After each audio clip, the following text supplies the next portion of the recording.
Good morning all. അപ്പോൾ ഇന്നത്തെ എൻ്റെ ഒരു ഓഫ് ഡേയിലും അടിപിടിച്ച ഒരു ഓഫ് ഡേയിൽ എന്തൊക്കെയാണ് ചെയ്തതെന്ന് ഞാൻ നിങ്ങൾക്ക് കാണിക്കാം. രാവിലെ എണീറ്റപ്പോൾ, രാവിലെ എന്ന് പറയാൻ പറ്റില്ല, ഒരു 11 മണിയൊക്കെ ആയപ്പോഴത്തേക്കും വിശപ്പ് വന്നു. അപ്പോൾ വിശപ്പിൻ്റെ വിളി വന്നപ്പോഴത്തേക്കും നല്ല മീൻകറി ഇരിപ്പുണ്ടായിരുന്നു. അപ്പോൾ പിന്നെ പുട്ടും മീൻകറി ആക്കിയാലോ എന്ന് വിചാരിച്ചു. നല്ല ചീരമീനായിരുന്നു മുളകിലിട്ടത്. അതിപ്പോൾ മീൻകറിയും പുട്ടുമായിട്ട് നല്ല കോമ്പിനേഷനാണ്. പണ്ടൊക്കെ ഇത് കഴിച്ചിട്ടുണ്ടായിരുന്നു. അതുപോലെ കുറേ നാളിന് ശേഷമാണ് ഇപ്പോൾ പുട്ടും മീൻകറിയും കഴിച്ചത്.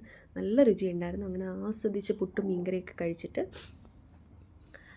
അങ്ങനെ ഇരുന്നപ്പോഴാണ് എന്തെങ്കിലും കൂടി ഒന്ന് കഴിക്കണമെന്ന് തോന്നിയത്. അപ്പം ഞാൻ നോക്കിയപ്പോഴത്തേക്ക് ഇവിടെ കുറേ ഐറ്റംസൊക്കെ തീർന്നിരിക്കുകയാണ്. അങ്ങനെ ഞാൻ നോക്കിയപ്പോൾ പണ്ടെപ്പോഴോ വാങ്ങി വെച്ച ഒരു കാഷ്യൂൻ്റെ ഒരു ബോക്സിനകത്ത് ചെറിയ ചെറിയ പാക്കറ്റ്സുകളായിട്ടായിരുന്നു.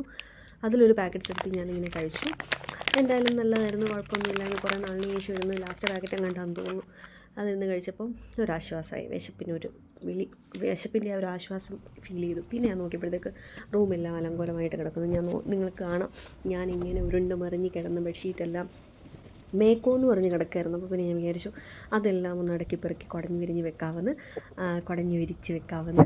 അങ്ങനെ ഞാൻ അതിൻ്റെ കഷ്ടപ്പാടാണ് ഞാൻ നിങ്ങളെ കാണിക്കുന്നത്.